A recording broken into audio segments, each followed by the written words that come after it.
On today's episode, we're going to be talking about 7 ways that God provides for his people, 7 things God does in his provision for his people on Soul 02.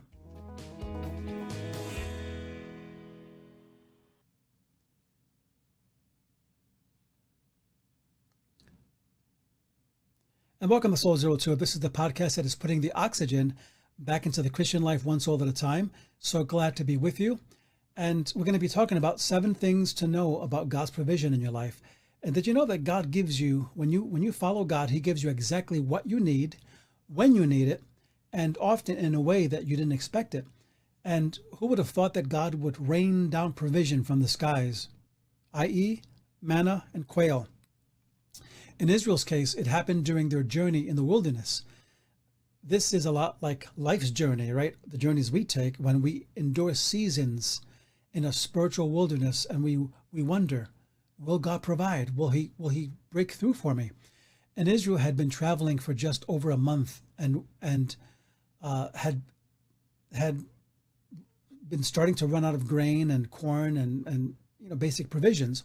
So the scriptures tell us that they murmured against God. And often our stories as human beings, because of our human frame, begin with a gripe within our own wilderness experience. And God, in his graciousness, answers us. Hence, you have the story of manna. And the story of manna is beautiful because it talks about how God miraculously provides for his people. And Exodus 16 and verse 21 puts it like this. It says, they gathered it every morning, meaning manna, each person according to need. Then the sun heated up and melted. And the scriptures is almost like science fiction, it looks like. I mean, if you're a postmodern person, if you're a scientist, you'd look at this and say, well, I don't believe in miracles, I believe in science. And there's something about a scripture like this that sticks in your craw. And just because we can't figure this out, because it's beyond us, it's in the noumenal, level, which is beyond the 5 senses. And yet we find that God did 7 things for his people within that provision. And the first thing he did was this, or he does, God's provision came from an unexpected place. And there's an element to God's provision that is miraculous and will originate from places that are unfamiliar to us. Because as human beings, we're used to kind of controlling our own circumstances. And, there's an old saying, that we've heard in movies, there's no fate but what you make. And yet he does things that do not originate from us. Hence the sky or a place you didn't expect. And he does that because God reserves the right to blow your mind. And that's why the word manna literally means, what is this? And when they spoke of manna, they said, what is this? What is this stuff, this manna stuff? And this is the reaction we get when God breaks through for us. We're like, what is this? I don't get this. And that's the beauty of it, that with it, God gets the glory. With it, God gets his own glory from it. And we find that when we look at God this way, it makes us look up in a sense and beyond our own strength. But it also is known for this, and I'll give you this one here, for this idea that it happened every morning, early in the morning. In other words, there's a predictability to it where God just showed up and he was faithful every morning. And this speaks volumes to me, that at the exact time every morning, manna fell in the middle of a wilderness where there's no food and no life and no water. And the point is that they didn't have to stress out about the mornings after, every morning after. They only had to trust God for one morning at a time every morning. And that is the beauty of trusting in God, that he says, if you just trust me with one day, trust me with your day, I'll take care of the week, I'll take care of the month, I'll take care of the year. And we find that there's another scripture in Lamentations that puts it something like this. It says, the steadfast love of the Lord never ceases. His mercies never come to an end. They are new every morning. Great is your faithfulness. Now, I want you to bear this in mind, that this was written by a man named Jeremiah, because Lamentation is a whole, basically a funeral dirge, a sad song about how and why Israel lost their kingdom and gift that God gave them of the land. And in the middle of his own barrenness, of his own struggle, his own discouragement, he says, God is faithful. Great is your faithfulness. And that's the amazing thing about the wilderness, that God permits us to go through the wilderness so that we can learn his faithfulness. His mercies are not just for the week or for the month, but for every morning. He's there if you want to trust in him. So if we trust God with our mornings, he'll take care of the rest. But here's another point I want to make today, and that is that the provision came in the neediest place, the wilderness. God will not provide for you unless you're needy. And you have to be in a truly needy place. I don't mean a wimpy place where I can really get through this, but I'm just kind of whining and, being wimpy about it. I really, really, really need God to break through in this area. And you don't get a miracle until you really need one. And until you know that you're cut off from every source possible and every resource, that you know there's nothing left in my bank account, there's nothing left in my smarts, in my strength, in my talents, there's nothing left in me, God's got to break through for me. And the spiritually barren places are where we learn to receive God's hand of provision. And we could never learn such lessons in the lap of luxury. We couldn't learn it if we had everything we needed. We couldn't learn it if we were tending ourselves on a beach. But we learn them when we are at the bottom and just waiting and saying, God, you got to come through. That's when we know it's God. But here's another, number 4, a fourth way that God provides for us or shows us provision is that the provision came at the most crucial time when they had no food. And this is very important. God helps us at the perfect time and situation and not before. Since we're human, sometimes we can assume that we're at our last rope when we're not. But God knows our limits. He knows how far I can go with my own struggles and my own temptations and trials in life.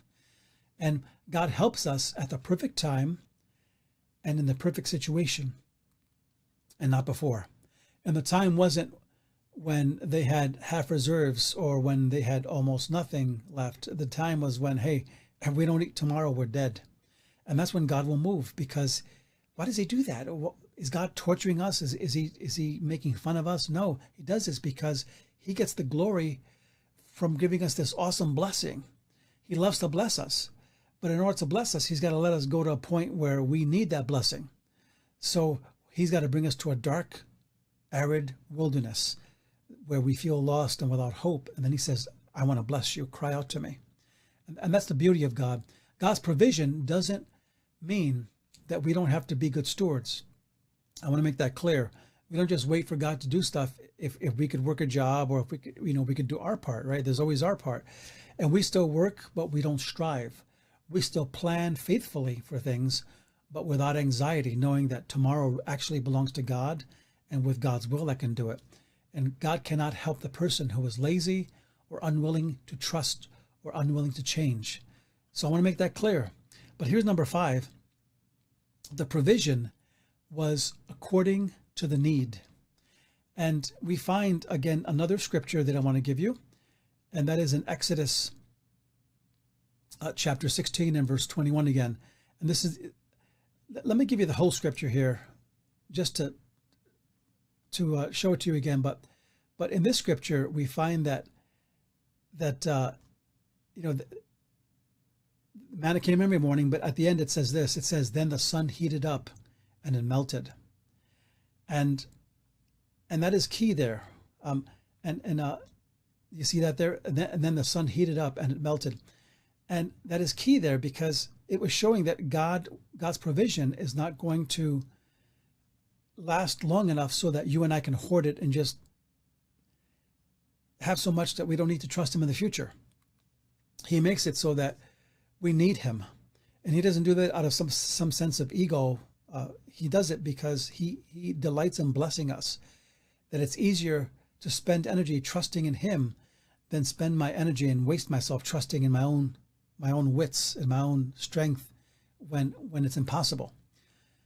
What happens when you take beyond what you need? What happens when you hoard, when you overplan, when you overcalculate out of fear of the future?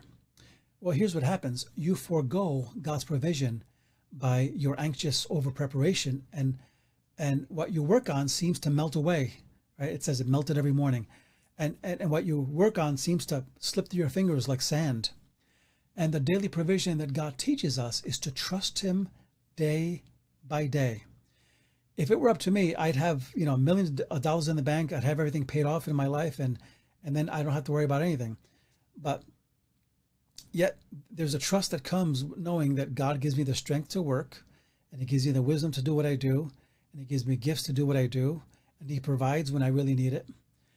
And so we surrender the need to control our future. That's the point. We really can't control our future. Only God can. So we find, again, that God comes at the greatest need. But here's the sixth one. They did not have to create the provision. All they had to do was gather it.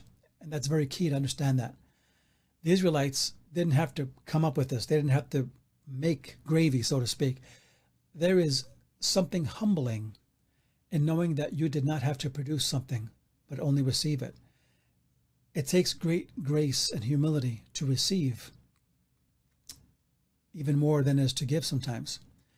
And this assures us that God gets the glory from our trusting in him, because we live by his grace, that he upholds all things by the word of his power. Every breath that we take comes from him.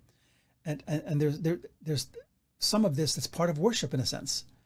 But here's the last one I want to give you. We're gonna land this plane here. So resting was part of the provision. That's the point I want to make there. That's my seventh point. Why did God provide twice the manna on day 6? And I won't read it to you, but there's a scripture where he says, I'll give you twice the manna on day 6, because on day 7 is the Sabbath and they want to rest. And here's the point, that part of God's provision is you resting, not striving. That there has to be a day where you have a Shabbat, a personal Sabbath. And because day 7 was the Sabbath, God did not want them striving and gathering stuff. He says, I don't want you to gather. I want you to gather your heart to me and just worship and thank me for my provision. And this is what Shabbat is. I remember Abraham Heschel would say that the Sabbath is when time and eternity meet together. And it shows that time is subject to eternity, and time is subject to God, that it's a gift God's given us to steward. So we don't have to strive to receive God's provision. In fact, he wants us to rest and let him provide. Our job is to just gather it. But then there comes a point where we rest. And when we try to establish a surplus without believing God, it will turn into restless striving, and we'll feel like the slaves under Pharaoh, where they were forced to make bricks without straw. And when we work instead of taking a day off as a Sabbath, we are not trusting God to be our provider. And so we find that, we covered all the points, that resting in God is a true sign of trust, especially in the wilderness seasons. Learning how to just stop and just listen. And even if you don't hear anything, even if nothing happens, you are trusting him that he's going to take care of it. So one last thing I want to say, and then we're gonna I keep closing this up, but Jesus himself is the one who is the provider from heaven, right? This is not just Old Testament stuff. But there's another scripture I want to give you in John 6:33 that says this: for the bread of God is that which comes down from heaven and gives life to the world, right? And Jesus had just gotten done talking about how Moses gave, God gave manna through Moses and all this in the Old Testament. Then he says this in John 6:35, I am the bread of life. Whoever comes to me will never be hungry, and whoever believes in me will never be thirsty. And hence you have the idea that Jesus is the ultimate provider. The Lord spoke not of manna, but of the bread of heaven, not of the bread that just falls from the sky, but of the bread that comes from heaven, and that's Jesus. Jesus is the bread of life, and he'll feed us. He'll fill our lives if we allow him, and he loves us. And if you don't know him today, he loves you. He loves you. He wants you to belong to him because he loves you. He wants it to be in your life. So I want you to share this with a friend if it blesses you, and leave a like or a comment. And as we do other podcasts in the future, be blessed today. And check out the website, soul02.com, and also our YouTube channels. And enjoy. And we have articles on the website and things like that. But share it with a friend, okay? So until next time, God bless you.